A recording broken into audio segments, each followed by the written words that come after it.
Respect कभी भी free में नहीं मिलती, उसे कमाया जाता है। हर इंसान ऐसा फील करना चाहता है जैसे वो भी सोसाइटी का एक वैल्यूएबल मेंबर है और उसकी इंपॉर्टेंस दूसरे लोग अच्छे से जानते हैं, जिस वजह से वो उससे पोलाइटली बात करते हैं और उसे अप्रिशिएट करते हैं। लेकिन कई बार जाने अनजाने में हम दूसरों की रिस्पेक्ट पाने और अपना नाम बनाने के लिए कई ऐसी गलतियां कर देते हैं जिससे हमारे और दूसरे लोगों के बीच में कोई गलतफहमी हो जाती है और एकदम से हम उनकी नज़रों में सारी रिस्पेक्ट और इम्पोर्टेंस खो देते हैं।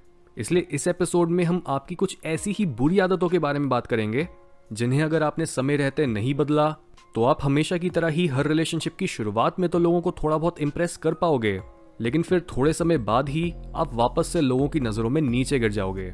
हैबिट नंबर 1, आप हमेशा अपने बिलीव्स को बेच रहे होते हो। अगर आप अपने बिलीव्स, आइडियोलॉजीज या वर्ल्ड व्यू को बहुत कसकर पकड़ कर बैठे हो तो कोई बात नहीं, ये आपकी पर्सनल चॉइस है। लेकिन जब आप दूसरे लोगों के आगे भी अपनी ही पॉलिटिक्स या अपनी फिलॉसफीज बेचना शुरू कर देते हो और ये एक्सपेक्ट करते हो कि सामने वाला भी अपने बिलीव्स को छोड़कर आपकी आइडियोलॉजीज को पकड़ ले, तो ये चीज बहुत ही डिसरिस्पेक्टफुल होती है और इससे आप अपनी भी सारी रिस्पेक्ट को खत्म कर देते हो। अनचाही एडवाइस किसी को अच्छी नहीं लगती और वो लोग जो अनचाही एडवाइस बेचते फिरते हैं वो तो सबसे ज्यादा इरिटेटिंग होते हैं। हैबिट नंबर 2, आप दूसरों को खुद को दबाने देते हो या आप खुद ही डोमिनेंस की गेम खेलते रहते हो। एक इंसान जो हर किसी के आगे अपनी डोमिनेंस, पावर या सुपीरियोरिटी को प्रूव करने के लिए सार्केज्म, चिड़चिड़ी टोन या पैसिव एग्रेशन का यूज कर रहा होता है तो उससे ज्यादा इमेच्योर और फूलिश वहां कोई नहीं लगता। ऐसे ही एक इंसान जो ये सब खुद के साथ होने देता है और लोगों को खुद को डोमिनेट करने देता है तो उसकी रिस्पेक्ट भी कोई नहीं करता। आपको किसी भी इंसान के आगे कुछ प्रूव करने की जरूरत नहीं है। खुद में इस चीज को नोटिस करो कि जब आप किसी से कुछ बात कर रहे होते हो और कोई तीसरा इंसान आपकी बात को काटते हुए कुछ बोलने लगता है तो आप क्या करते हो?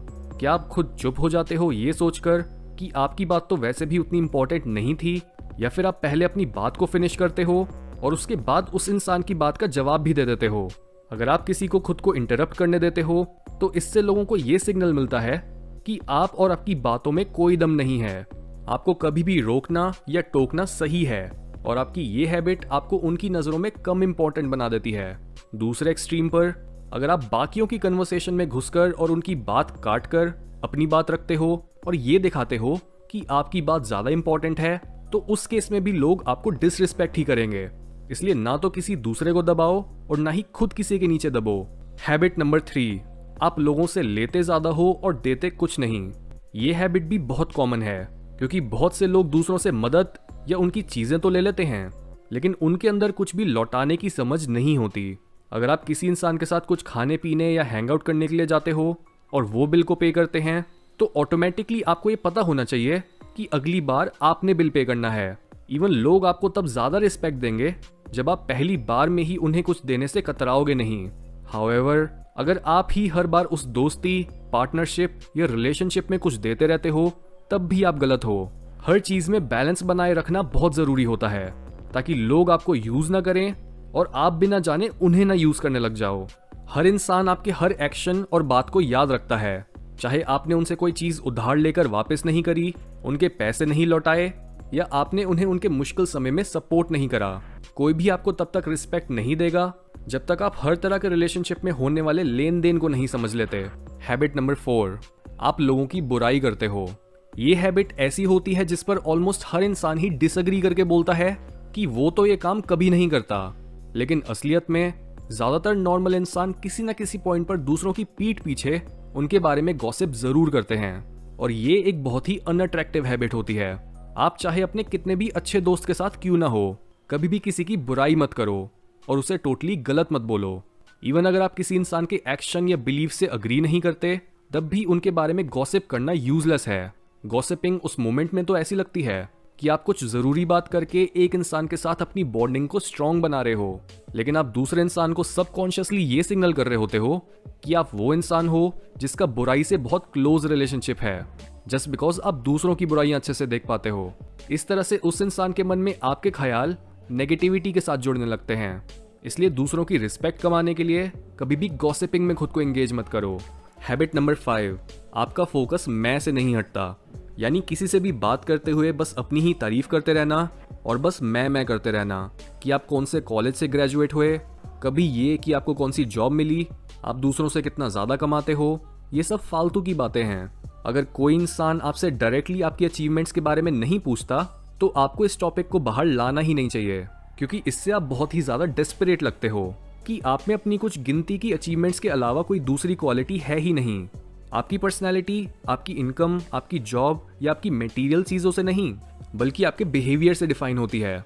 अपनी कामयाबियों या खूबियों को सेलिब्रेट करना और उनकी खुशी दूसरों के साथ बांटने में कोई बुराई नहीं होती, लेकिन जब एक इंसान अपनी तारीफों के टॉपिक से बाहर निकल ही नहीं पाता, तब उसका ये सेल्फ ऑब्सेशन सबके आगे आने लगता है और लोग उससे खुद ब खुद दूरी बनाने लगते हैं, क्योंकि सेल्फ ऑब्सेशन या नार्सिसिज्म इनसिक्योरिटीज को ढकने का तरीका होता है और एक मैं करता इंसान दूसरों को ऐसा लगता है जैसे वो अपने किसी सच को छुपाने की कोशिश कर रहा है और वो झूठा है। इसलिए खुद को ऑब्जर्व करके ये नोटिस करो कि कहीं आप भी हमेशा खुद को एडवर्टाइज करके लोगों की नज़रों में अपनी रिस्पेक्ट और इम्पोर्टेंस तो नहीं खो रहे। हैबिट नंबर 6, किसी चीज़ की रिस्पॉन्सिबिलिटी ना लेना। आप जिन लोगों को भी डीपली रिस्पेक्ट करते हो उनमें ये चीज़ नोटिस करना कि वो मोस्टली ऐसे ही लोग होंगे जो खुद की रिस्पॉन्सिबिलिटी लेना जानते हैं। वो अपना काम दूसरों पर नहीं डालते और ना ही लाइफ मुश्किल होने की कंप्लेन करते हैं, क्योंकि सिर्फ एक वाइज और वेल रिस्पेक्टेड इंसान ही ये बात जानता है कि लाइफ में मीनिंग तभी मिलता है जब उसका बोझ खुद उठाया जाता है और उससे जुड़े काम खुद करे जाते हैं। हैबिट नंबर 7, अपने शब्दों पर कायम न रहना। एक इंसान के शब्द उसकी गहराइयों को नापने में बहुत काम आते हैं, लेकिन अगर आप अपने प्रॉमिसेस को तोड़ते हो और जो बोलते हो उसे पूरा नहीं करते, तो ऐसे ना तो आपकी बातों की कोई वैल्यू बचती है और ना ही आपकी। एग्जाम्पल के तौर पर, अगर आप 5 सालों से एक कमिटेड रिलेशनशिप में हो, लेकिन एक दिन आपका पार्टनर आपको उन पर चीट करते हुए पकड़ लेता है, तो उस मोमेंट में ये मैटर नहीं करता कि आप दोनों का बॉन्ड कितना डीप था या आप कितने सालों से साथ थे। जैसे ही वो आपको अपना वादा तोड़ते हुए देखते हैं, वैसे ही उनकी नज़रों में आप अपनी सारी रिस्पेक्ट इमीडिएटली खो देते हो। सिमिलरली, अगर आप अपने दोस्तों या फैमिली के आगे अपने फ्यूचर के प्लान्स और गोल्स के बारे में बात करते हो, लेकिन कभी भी उन गोल्स पर कंसिस्टेंटली काम नहीं करते, तो ऐसे में आप खुद के पैर पर ही कुल्हाड़ी मार देते हो, क्योंकि दूसरों को अपने गोल्स बताने से ही आप ऑटोमेटिकली उनके अंदर के जज को भी जगा देते हो और खुद के अंदर के जज को भी। आप खुद के आगे तो कोई बहाना बनाकर आलसी होना जस्टिफाई कर सकते हो, पर दूसरे लोग आपकी इस हरकत को नोटिस करेंगे और वो ये समझेंगे कि आपकी बातों पर विश्वास नहीं करा जा सकता। आप बोलते ज्यादा हो लेकिन करते कुछ नहीं। याद रखो, रिस्पेक्ट को कमाने में बहुत समय और मेहनत लगते हैं, लेकिन रिस्पेक्ट गंवाने में ना तो ज्यादा समय लगता है और ना ही कोई मेहनत। हैबिट नंबर 8, आप दूसरों को रिस्पेक्ट नहीं देते। रिस्पेक्ट लेने का एक बहुत बड़ा पार्ट होता है रिस्पेक्ट देना। चाहे आप अपने पेरेंट्स से गलत तरीके से बात करते हो, अपने दोस्तों पर चिल्लाते हो, ट्रैफिक में 2 मिनट में ही अपने आगे वाले को गुस्सा करने लगते हो, या रेस्टोरेंट में जाने पर वेटर को गालियां सुनाने लगते हो। हर डिसरिस्पेक्टफुल एक्ट आपको दूसरों की नजरों में नीचे लेकर आता है और आपके अंदर लैक ऑफ सोफिस्टिकेशन को दिखाता है। इसलिए रिस्पेक्ट लेने वाले काम करो और बाय डिफॉल्ट लोगों को रिस्पेक्टफुली ही ट्रीट करो।